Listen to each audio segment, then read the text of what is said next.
Yeah. Gideon, are you ready? Can I introduce you now?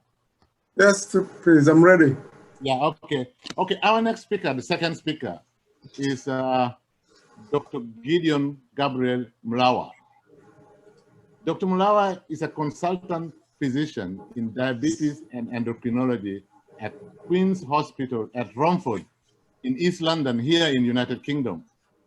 Dr. Malwa is actually our brother from Tanzania, and he's a founder member of Tanzanian UK Healthcare Diaspora Association, which is, sort of truncated as TUHIDA.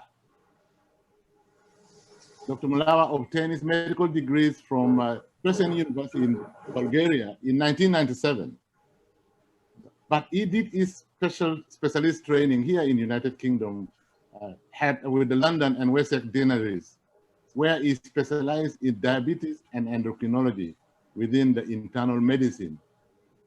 Dr. Malwa trained in all aspects of diabetes, including all those complex technologies such as insulin pump used in the treatment of diabetes. So he's well equipped. So this is the kind of skill that we need among the diaspora. Dr. Malwa's passion actually is in medical education, where he believes that medical education is a continuous and ongoing process. Medical education never stops. I remember one time a professor of medicine was asked, when do you stop learning in the medical profession? And he replied, 10 minutes after death. So Dr. Malwa today will give us a lecture on diabetes mellitus, and we hope that it will give us some insight into why we, the Black, Asian, and ethnic minorities, have more than our fair share of this disease, and how this disease and its burden, which is very heavy, gives the outcome in COVID-19. Dr. Malwa. So thank you very much for your kind introduction. I think the host, you have to make me a co-host so that I'm able to share my slides. I can't share my slides without being co-host. Let me try. James, No, you can do it straight away. Good now. Let me try. Share the screen.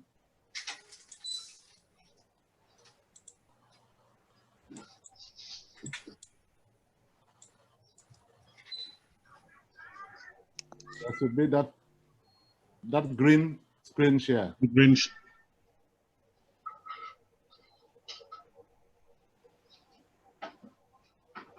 Yeah. Can you see my slides now? Yes. Oh, yes. yeah. Now go into slideshow now.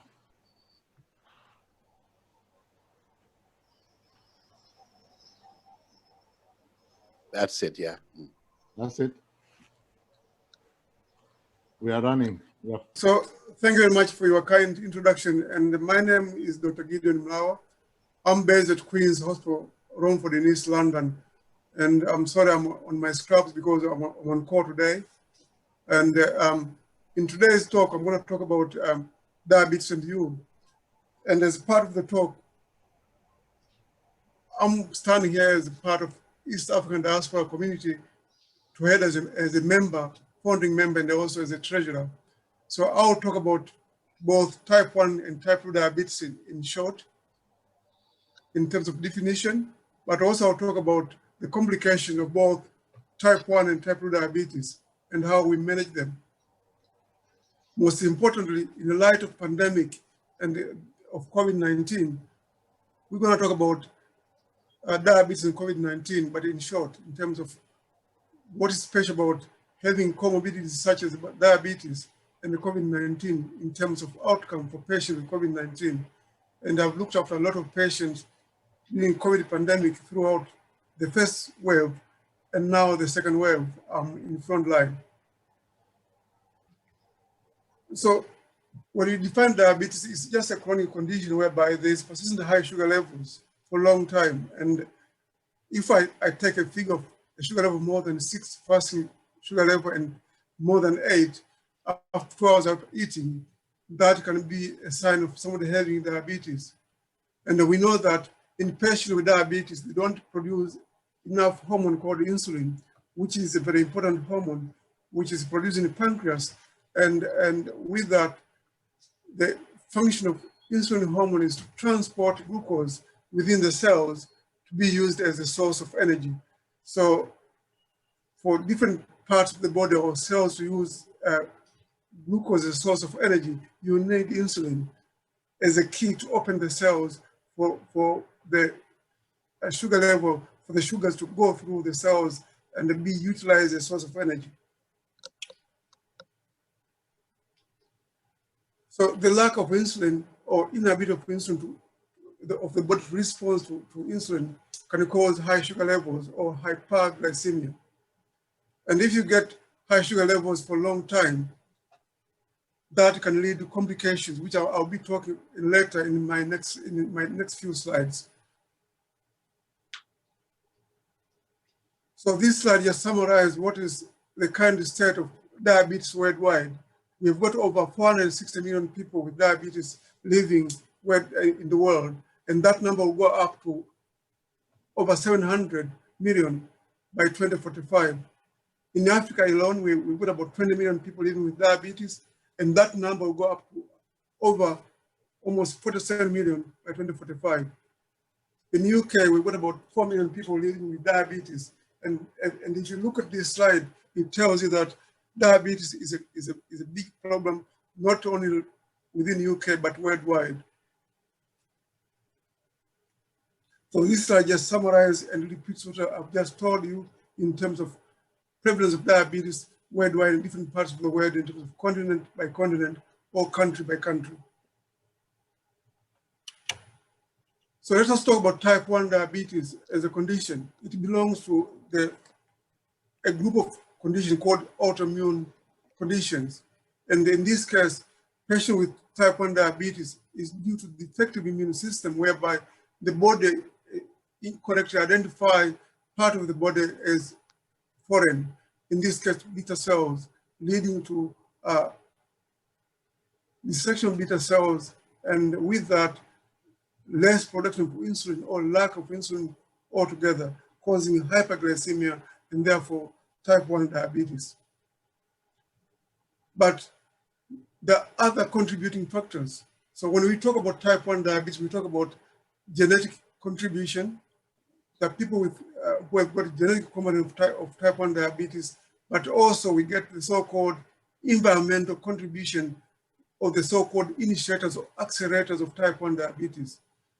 You get triggers such as viruses, which can cause diabetes, but also some sort of toxins, which can be toxic to beta cells, can cause destruction of beta cells, and therefore lack of insulin production, and therefore leading to hyperglycemia and the type 1 diabetes.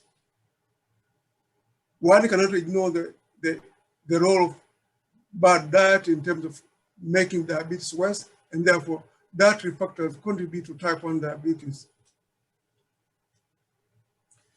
Talking about the genetics, it's a busy slide, but I'm going to pick this number 3 part of this slide, saying that if both the mother and father they are diabetic, the risk of the siblings to get diabetes goes up by 30%. So genetics is important in terms of contributing to type 1 diabetes. What about environmental factors? When we talk about environmental factors, the far you are from the equator, you're more likely to get type 1 diabetes. The explanation may be due to the fact that these countries which are very far away from the equator, they've got different climate in terms it's not very warm, and therefore there are a lot of viral infections. And we said that as a contributing factor or trigger for type 1 diabetes is viral infections. So the far away from the equator, you are more likely to have type 1 diabetes. That's environmental factor as a contributing factor to type 1 diabetes. What about other triggers such as viral infections, but also low levels of vitamin D? Dr. Christopher talked about the role of vitamin D in terms of mental health, but also for diabetes, we know that vitamin D is a hormone, is an immunomodulator, and therefore lack of vitamin D can lead to diabetes in this sense, because for the formation of insulin, somehow you need vitamin D as immunomodulator. And in other patients, you get increased insulin demand, and therefore they can get type 1 diabetes. But I talked about the role of different types of toxins which can attack the beta cells and therefore causing diabetes in these patients. So talking about vitamin D, there was a study called the Euro Diabetes Study, which showed that there was high levels of, or high prevalence or incidence of people with type 1 diabetes, but also those who had low vitamin D. So we know that supplementation of vitamin D, therefore, can be a protective factor in terms of preventing type 1 diabetes. So low vitamin D can contribute or somehow contribute to type 1 diabetes by the fact that vitamin D is a hormone and is an immunomodulator.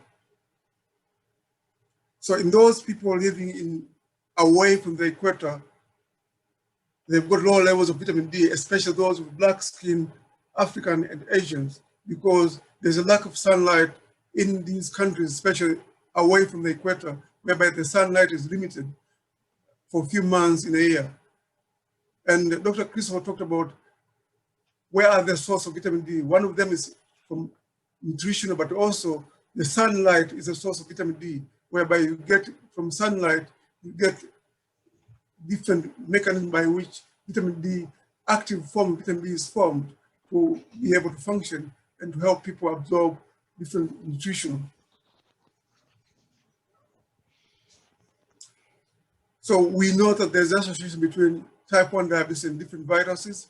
And in mothers who are pregnant and they had high levels of antibody titers of enterovirus, their children went on to develop type 1 diabetes. That's a link between viral infection and type 1 diabetes. So what about diet? We talked about different types of diet. In this case, we're talking about the bad diet. There's the so-called high glycemic index food, which can contribute, or there will be the accelerators or initiators of type 1 diabetes. So the importance of good diet in this slide is important, that high GI index food can cause or contribute to accelerating diabetes. And this is type 1 diabetes. So this slide just summarizes what I've just told you in terms of contributing factor. We talk about genetics, we talk about other autoimmune conditions which can contribute to type 1 diabetes, but about viral infection and direct destruction to beta cells through maybe infection or other toxins can contribute to type 1 diabetes. But also, if you get somebody who has got problem with their pancreas and they've underwent surgery, the removal of pancreas can lead to type 1 diabetes in this case.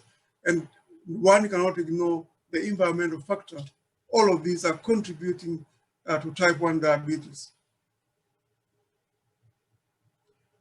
So I think in type 1 diabetes patient, they can develop type 1 diabetes at any age, but it's more common in younger patients and adolescents. But we tend to get older patients who we are diagnosing them with type 1 diabetes, but they fall under a different group, which is called latent autoimmune diabetes of adults, or LADA, and they need insulin. So the take-home message from this slide is that the type 1 diabetes patient, they need insulin lifelong, and you cannot stop taking insulin once you are type 1 diabetes, simply because if you stop taking insulin, there are complications with regard to that. You get acute complications such as diabetes, ketoacidosis, or chronic complications such as nephropathy, retinopathy, and peripheral neuropathy, in this case due to diabetes, which I'll be talking in the next few slides. And in terms of what are symptoms of type 1 diabetes, most patients will complain about being very thirsty and passing a lot of water. So it's also termed as polyuria or polydipsia, being more thirsty, going to toilet more often, lack of energy, and weight loss. It can be a feature of type 1 diabetes. I remember back home when we were little or children, in a child who has got bedwetting, it can be a sign of type 1 diabetes, and therefore it's very important for families that if they've got a child who is bedwetting, can this be a sign of type 1 diabetes, and they need to be checked, not to be punished. So these slides are just summarized in terms of symptoms of type 1 diabetes, that you get frequent urination, weight loss, lack of energy, and excessive thirsty as the features of type 1 diabetes, and therefore one should check their diabetes or sugar level or seek help if they've got those features or symptoms of weight loss, passing urine more than normal, lack of energy, or being more thirsty. And for children, if they've got these features of symptoms of bedwetting at night. The treatment for type 1 diabetes, as I've just told you, that is insulin, and that is a lifelong condition. We have got other technology to support treatment of type 1 diabetes, but the most important message from this short talk is about making sure that if you are type 1 diabetes, you need to take your insulin lifelong and don't miss doses, because you end up having complication of type 1 diabetes or of diabetes altogether, being acute complications such as diabetes ketoacidosis, which can be life-threatening, and the chronic complications, which I'll be talking in the next few slides. So what about type 2 diabetes? I've talked about type 1 diabetes as common among children, adolescents, but now we're getting type 1 diabetes in some adult patients. But talking about type 2 diabetes is a common type of diabetes. It contributes or accounts for 90% of all diabetes cases in the world. In these patients, they produce some insulin, but that insulin is not enough due to the so-called insulin resistance. So type 2 diabetes patients, they're able to produce insulin, but they've got the so-called insulin resistance, and therefore the body is not able to utilize the glucose. The sugar level remains high, and the excessive sugar is stored in the fat. They feel more hungry, and they eat more, maybe bad diet, and that's a vicious cycle, and it's an ongoing problem. So in type 2 diabetes patient, it's common in adults, but we are getting younger patients with type 2 diabetes because of change in lifestyle. We are getting younger patients who are more obese. They're eating unhealthy food, and therefore they're getting type 2 diabetes, even if they're young. So these are just to repeat what I've just told you in terms of type 2 diabetes patients. But let us talk about genetics in type 2 diabetes. So in type 2 diabetes, genetics is one of the contributing factors. So I'm going to pick a number 2 in terms of this slide, just point number 2. If both mother and father have got diabetes, type 2 diabetes, the siblings, the children are more likely to get type diabetes, is more than 75%. So genetics plays a role in type 2 diabetes as well, but it's more important compared to type 1 diabetes. So this slide just summarize what are the contributing factors to, for type 2 diabetes. On the left-hand side of the screen is non-modifiable risk factors.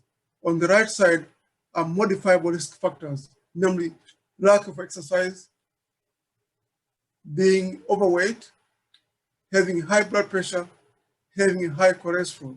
So if you look at the right-hand side where you get modifiable risk factors, it means that we are able to do something about this to reduce the risk of getting type 2 diabetes.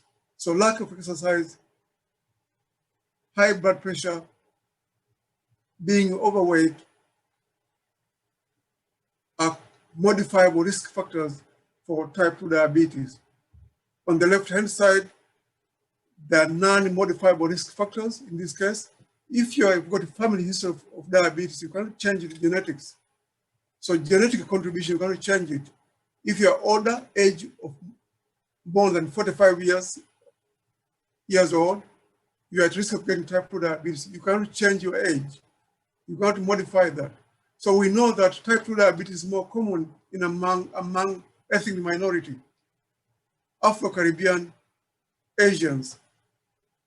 We know this is a fact in UK and especially in London, but also in patients who had gestational diabetes or diabetes during pregnancy for women, they've got a risk of getting type 2 diabetes by 50%. So having gestational diabetes, being of ethnic minority background, age over 45 years old, and family history of diabetes are non-modifiable risk factors which are contributing to type 2 diabetes. So these are just summarize the modifiable risk factors which I've just told you that if you've got high blood pressure, it contributes to type 2 diabetes, and therefore controlling the blood pressure is helpful. If you're a smoker, it's contributing to type 2 diabetes, and therefore if you stop smoking, that will help to reduce the risk of getting type 2 diabetes. What about lack of exercise? So doing exercise, it helps in different ways. One, it increases insulin sensitivity. Two, it reduces blood pressure. When you lose weight, you get better diabetes control. You get lower level of bad cholesterol, the so-called LDL cholesterol. But if you're overweight, you lose your weight, you get better diabetes control, and also you reduce the blood pressure. And what about if you eat better diet, you reduce everything in terms of contributing to type 2 diabetes. So these slides just summarize the modifiable risk factors, which at least you can do something about modifiable risk factors to try and avoid type 2 diabetes. So we know that type 2 diabetes is seen in older patients, older individuals, but we are getting type 2 diabetes in younger patients. We are getting a changing face of type 2 diabetes in younger patients because of lack of exercise, because the younger patients are eating junky food, because younger patients are obese, they are overweight. So we talked about the symptoms of type 1 diabetes. The symptoms of type 2 diabetes are almost or less similar to those of type 1 diabetes. That patient will have increased thirsty, they will pass a lot of water, maybe vision will be very poor, and if they get any wound or an ulcer within the foot or hands, it takes longer to heal. So that can be a sign of diabetes. But we talked about in younger patients, in children, if they're relatively young, if they start having bed-waiting habit, it can be a sign of diabetes, and therefore a parent or a mother or a caretaker of these children, they have to check for diabetes.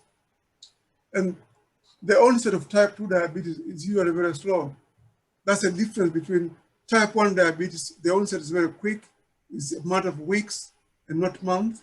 But type 2 diabetes can take months up to a year for someone to know that they've got type 2 diabetes, because the symptoms are very slow, and therefore one can be delayed in terms of getting diagnosis.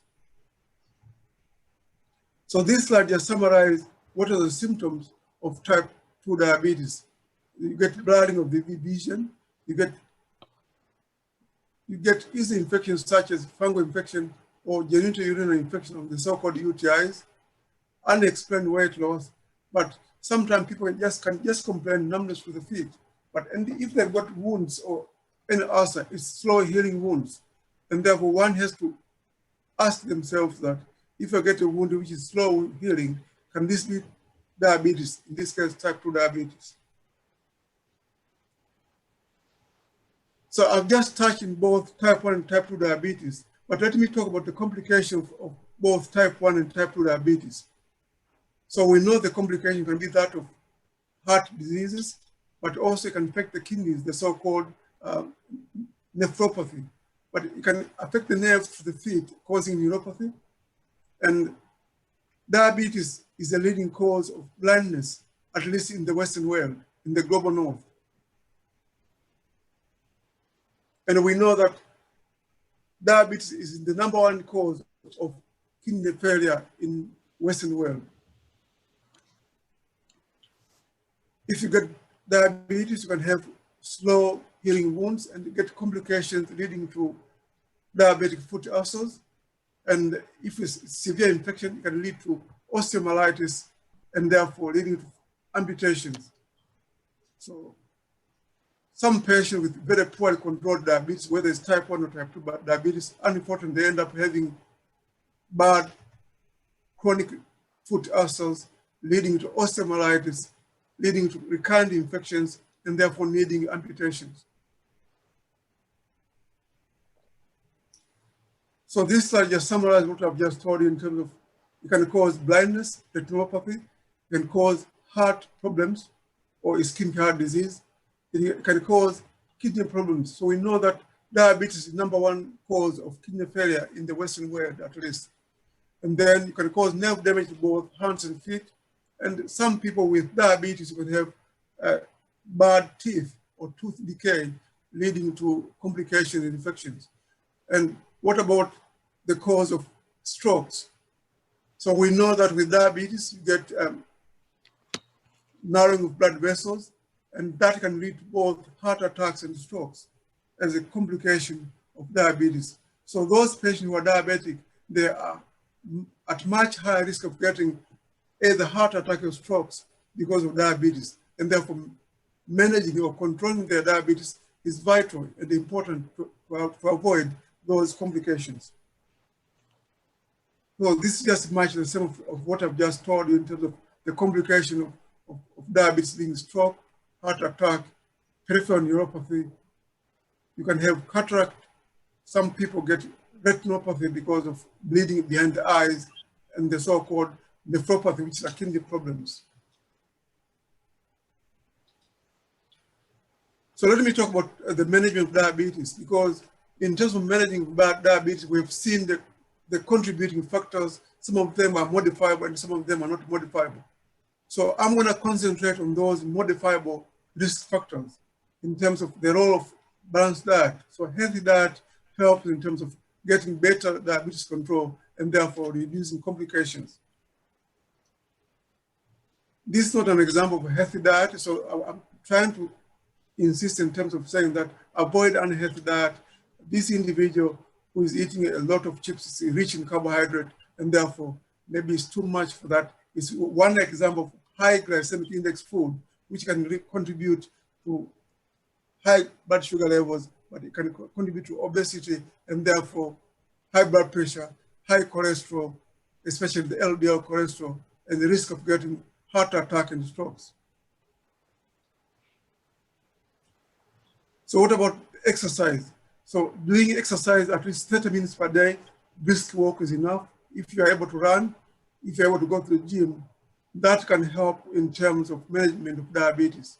Exercise has got two effects. Number one, exercise increases insulin sensitivity. By doing that, it helps the muscle to utilize sugar levels within the blood and therefore reduce the sugar levels.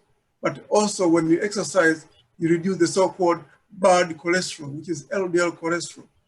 So it's very beneficial. When you exercise regularly, you lose weight. And by losing weight, well, if you lose 1 kilogram, the blood pressure goes down by about 10 millimeters of mercury. So the take-home message is exercise helps in terms of both better diabetes control, better blood pressure control, and therefore weight loss, and therefore better cholesterol control, especially the bad cholesterol, the so-called LDL cholesterol. So this slide just summarizes what I've just told you in terms of what is the role of exercise in terms of improving diabetes, improving sugar level, and reducing the so-called bad cholesterol.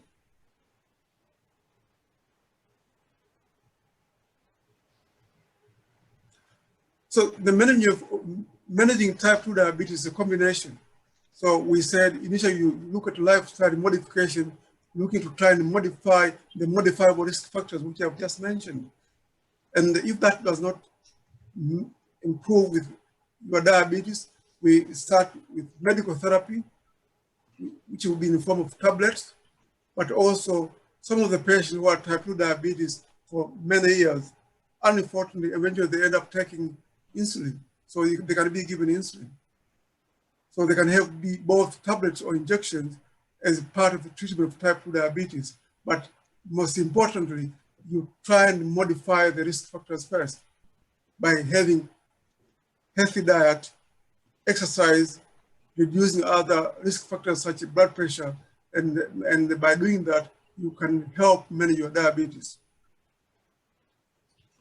So we cannot stop talking about diabetes and technology. So for both type 1 and type 2 diabetes, we have got technologies which are helping to treat patients with diabetes.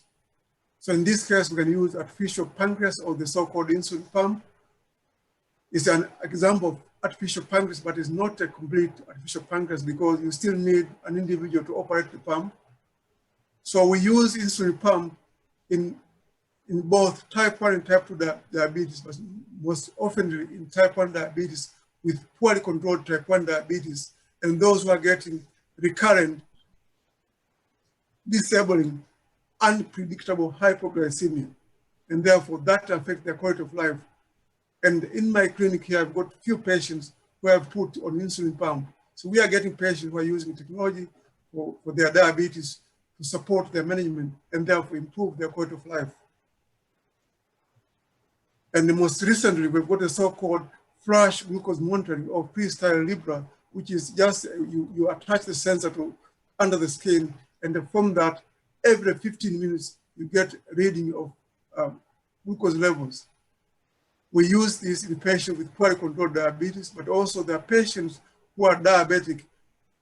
For both type 1 and type 2 diabetes patients, if they are taking insulin or some of the tablets which can lower their glucose level, they need to monitor their sugar level all the time. So an example I'll give you that a diabetic patient who is type 1, they need to monitor their sugar level by pricking themselves at least 6 times a day. And that's a lot. It's a lot in terms of causing pain. And some patients, they are needlephobic. And some patients with that, it affects their quality of life. And some of them are poor compliant because of that. And therefore, having a technology such as Freestyle Libra, it makes life easier for patients. It's user-friendly and it's easier to use. So I was told by Dr. Peter Julu not to touch COVID-19 and diabetes. So diabetes patients are part of the group of people who are at risk in terms of getting complications if they get any infection, including COVID-19. I've been in front line during the first wave of COVID-19, looking after different types of patients, including diabetic patients, and therefore our diabetes patients were doing badly in terms of their COVID complication. The majority of patients who went to HDU, ITU were diabetic, but other risk factors who I saw in terms of group of patients who I reviewed and during COVID-19 are those who are overweight, those patients who have got cancer and they're on chemotherapy or immunotherapy, those with other comorbidities such as heart failure or hypertension. So coming back to diabetes, why type 1 diabetes, why diabetic patients are at high risk of getting complications if they get any sort of infection, including COVID-19. For COVID-19, if you look at the COVID-19 virus, it has got spike proteins. And the receptors for spike proteins are within, they're called S2 receptors. You've got high numbers of S2 receptors in beta cells of the pancreas. So one mechanism by which we think that the diabetes patient did badly when they had COVID-19 is because the COVID-19 virus had direct toxicity to the beta cells through the S2 receptors, which are rich, or there are higher numbers of them in beta cells. That's one explanation. But if you take diabetes as a chronic condition, is the patient with diabetes, they're in a state of chronic inflammation. And if you look at the pathophysiology of COVID-19, the postulated pathophysiology of COVID-19 was one of the mechanisms was that in COVID-19, there's high levels of cytokine storms causing inflammation. And therefore, patients are becoming very unwell. So for these patients who have got diabetes, they've got a chronic inflammation anyway, and therefore they are at risk. The patient with diabetes are immunocompromised, and therefore their immune system is not 100%, therefore they're at risk of getting infection, including COVID-19. And also, during COVID-19, patients with diabetes, if they come, they're unwell, most of them, they will be dehydrated, they will be in acute kidney injury, and therefore, when you manage them for COVID-19, you have to manage their diabetes correctly. And if these patients were type 2 diabetes, they are on medication which can cause kidney problems such as metformin. We had to stop those medications for short term and then maybe use insulin, manage their diabetes properly for the infection to get better. So COVID-19 and diabetes is important in this aspect that diabetes patients are part of the group which we saw, the so-called risk groups. And we have seen in the first wave of COVID-19 that most patients who went to HDU or ITU had either diabetes, they had other comorbidities, including obesity, hypertension, or they were cancer patients. So in summary, we've talked about both type 1 and type 2 diabetes. We talked about the complications of both type 1 and type 2 diabetes.